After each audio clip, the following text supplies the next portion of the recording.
Hello everyone. पिछले lecture में हम पढ़ रहे थे इसमें बैक्टीरियल सॉफ्ट रॉट डिजीज़ जो एक बैक्टीरिया के द्वारा होती है। और इसमें आपको जनरल जो बैक्टीरिया है, कौन कौन से बैक्टीरिया हैं सॉफ्ट रॉट डिजीज़ कॉज करते हैं।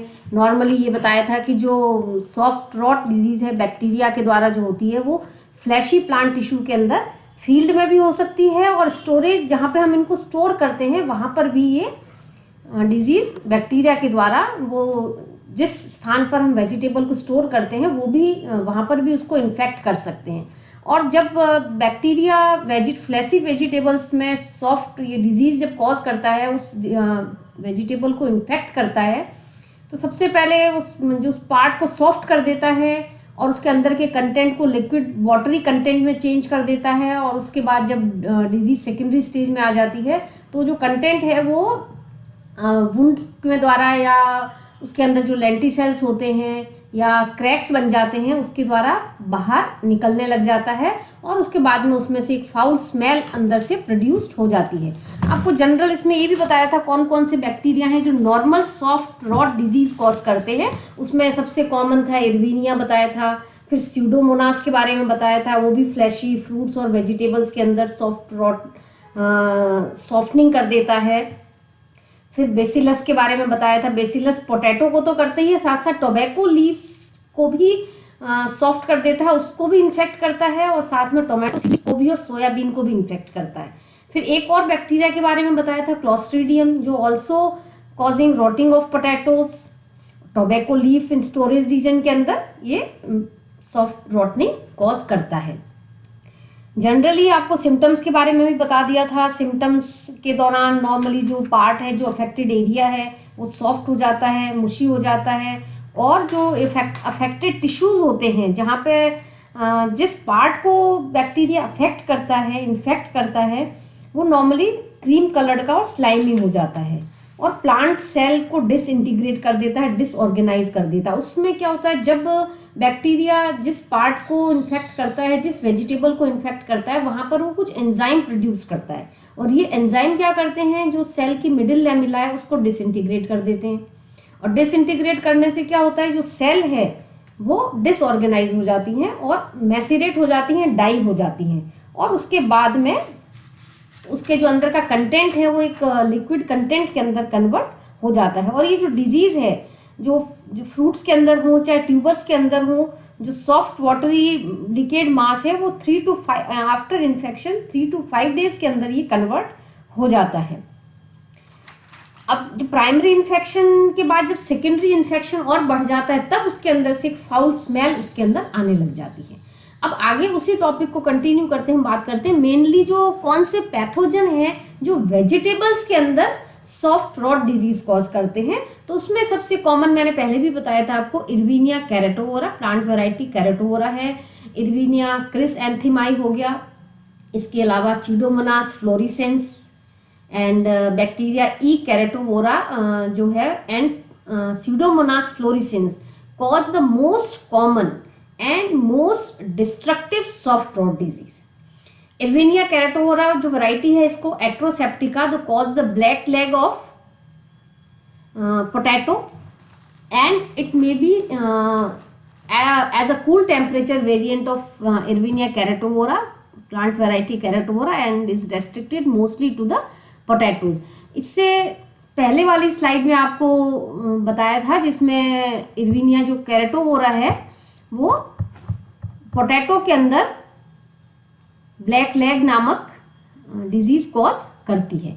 जो इरविनिया क्रिसैंथेमाई है affect many host and causes many of the soft rot of tropical plant while they are still growing in the field. Soft rot bacteria can grow and are active over a range of temperature from 5 to 35 degrees centigrade. They are killed with extended exposure at about 50 degree. तो अब ये हो गया कि जो soft rot bacteria है उसके active रहने की जो रेंज है टेम्परेचर की वो है 5 to 35 डिग्री सेंटीग्रेड पर। लेकिन यदि हम टेम्परेचर को अबव 50 डिग्री सेंटीग्रेड करें तो हम इस बैक्टीरिया को खत्म कर सकते हैं, किल कर सकते हैं। अब ये जो पैथोजन है वो कैसे वेजिटेबल्स के अंदर, अंडरग्राउंड पार्ट्स के अंदर कैसे कैसे डेवलप होती है, कैसे सर्वाइव करती है। तो इस soft rot bacteria survive in infected fleshy organ in storage and in field. ये पहले ही आपको बता दिया था कि फील्ड के अंदर भी प्लांट को इन्फेक्ट कर सकती है, वेजिटेबल को, और जहाँ स्टोरेज रीजन होता है, जहाँ उसको स्टोर किया जाता है, वहाँ पर भी उसको इन्फेक्ट कर देती है। इन डेब्राइसिस ऑन रूट और other part of host plant, in pond and streams use for water irrigation, occasionally in the soil and in the pupal of several insect. मतलब जो इंसेक्ट्स के प्यूपा होते हैं उसके अंदर भी ये जो बैक्टीरिया है वो सर्वाइव कर सकता है। जो इंसेक्ट है उसके किसी भी स्टेज में ये बैक्टीरिया सर्वाइव कर सकता है, चाहे वो प्यूपा हो, चाहे लार्वा हो, चाहे मैच्योर इंसेक्ट हो। The disease first appear in the field on plant grown from previously infected seed pieces. यदि पहले से जो क्रॉप इन्फेक्टेड थी उसी सीड को हम ग्रो करने के लिए काम में ले रहे हैं, तो उसके द्वारा भी ये डिजीज कॉज हो सकती है, वो भी नए प्लांट को इन्फेक्ट कर सकते हैं। Some tubers, rhizome and bulbs become infected through wound or lenticel after they are set or formed in the soil.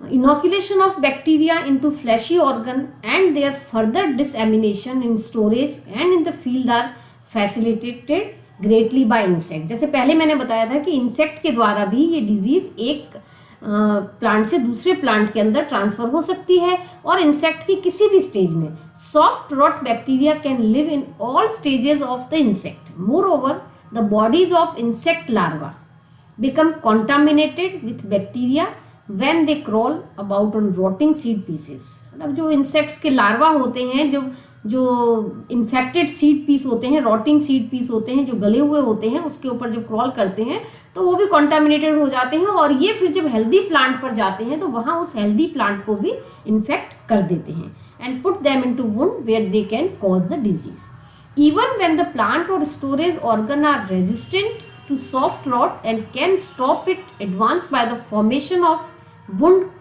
Cork layer, these larvae destroy the wound cork as fast as it is formed and the soft rot continues to spread।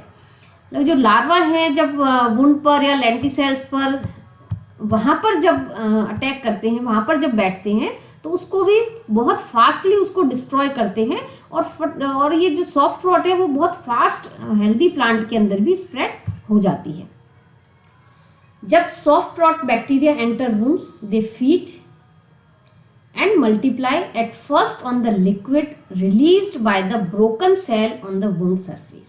अब ये कि आगे जब survivor के लिए इनको nutrition की जरूरत भी पड़ती है, तो न्यूट्रिशन कहाँ से मिलता है? जहाँ पर ये वुंड के थ्रू एंटर करते हैं और सेल को डैमेज करते हैं, उस सेल से जो लिक्विड रिलीज होता है वहाँ से ये इनको न्यूट्रिशन मिल जाता है, वहाँ पर ये फीड करते हैं। There they produce increasing amount of pectolytic enzyme that break down the pectin substances of the middle lamella and bring about maceration of the tissue। And because of the high osmotic pressure of the macerated tissue, जहाँ cells को ये destroy करते हैं, क्योंकि वहाँ अंदर का जो कंटेंट है वो लिक्विड के अंदर कन्वर्ट हो जाता है, तो वहाँ का ऑस्मोटिक प्रेशर इंक्रीज हो जाता है। And due to this high osmotic pressure, water from the cells diffuse into the intercellular space. As a result the cell are plasmolized, collapse and die। तो अंदर का जो जितना भी कंटेंट है वो बाहर आ जाता है, तो सेल का प्लाज्मोलिसिस हो जाता है, उसकी वजह से सेल खत्म हो जाती हैं, डाई हो जाती हैं। The invaded tissue become soft and are transformed into slimy mass consisting of innumerable bacteria swimming about in the liquified substances.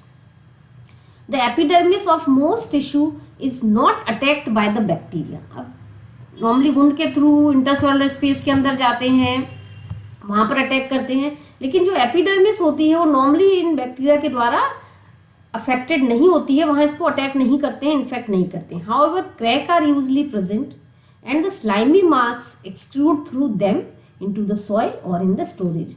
जो क्रैक्स इसके अंदर बन जाते हैं, जो वुंड्स होते हैं, वहाँ से जो स्लाइमी वाटरी कंटेंट है वो बाहर आता है, सॉइल के अंदर या स्टोरेज रीजन के अंदर बाहर निकल जाता है, where it comes into contact with other fleshy organ which are subsequently infected. तो ये सॉफ्ट रॉट जो बैक्टीरिया है, जो एर्विनिया बैक्टीरिया है, जो फ्लैशी वेजिटेबल को इन्फेक्ट करता है, वो नॉर्मली इन्फेक्ट करने के बाद क्या है, इंटरसेलुलर स्पेस के अंदर आता है, वहां पर ये एंजाइम रिलीज करते हैं। एंजाइम रिलीज करने के साथ इनकी मिडिल लैमेला डैमेज हो जाती है, खत्म हो जाती है, और मिडिल लैमेला डैमेज होने के पश्चात जो अंदर का कंटेंट है वो लिक्विड में अंदर कन्वर्ट हो जाता है, लिक्विडी कंटेंट बन जाता है, और ये जब बाहर आता है तब ये दूसरे प्लांट को भी इन्फेक्ट कर सकता है, चाहे वो फील्ड में हो चाहे वो फ्लैशी ऑर्गन्स में हो। और इनका मेन जो ट्रांसफर का रीजन है वो इंसेक्ट की कोई भी स्टेज हो सकती है, चाहे वो लार्वा हो, चाहे प्यूपा हो, चाहे वो एडल्ट हो। इसमें हम एक कंप्लीट डिजीज साइकिल भी इसकी देख सकते हैं, किस तरह से इनका डेवलपमेंट होता है। तो आप इसमें देख सकते हैं जो फर्स्ट बैक्टीरिया है, spread from tuber into young stem and root. वहाँ से जो ये लार्वा होते हैं या प्यूपा होते हैं सॉइल के अंदर, वो बाहर वहाँ पर उस प्लांट पर यदि वो बैठते हैं तो क्या होता है, वहाँ से वो बैक्टीरिया को emerging adult carry into bacteria to the other plant. और जब दूसरे प्लांट से आते हैं तो पूरा का पूरा इनोक्यूलेटेड जो प्लांट है डेवलप इनटू सॉफ्ट रॉट। ये जो bacteria overwintered in insect pupa, rotten vegetable on host part and occasionally in the soil। उसके बाद जो इंसेक्ट है lays egg over potato seed piece, और contaminated larva carry bacteria into tuber. जहाँ पर ये जो लार्वा है वो ट्यूबर को इन्फेक्ट करता है, वहाँ पर एक कॉर्की लेयर उसके चारों तरफ कॉर्की लेयर का फॉर्मेशन हो जाता है, बना देता है, and these bacteria spread from tuber into young stem and root. वहाँ से फिर ये दूसरी यंग स्टेम और रूट में ट्रांसफर हो जाती है। और ये बैक्टीरिया हैं जो इंटरसेलुलर स्पेस के अंदर रहते हैं और उसको कोलैप्स कर देते हैं सेल को bye releasing enzyme, and these emerging bacteria infect new plant. उसके बाद जो लिक्विड कंटेंट है वो उससे बाहर आ जाता है और नए प्लांट को इन्फेक्ट करते हैं। Stem end infection of tuber from infected stolen.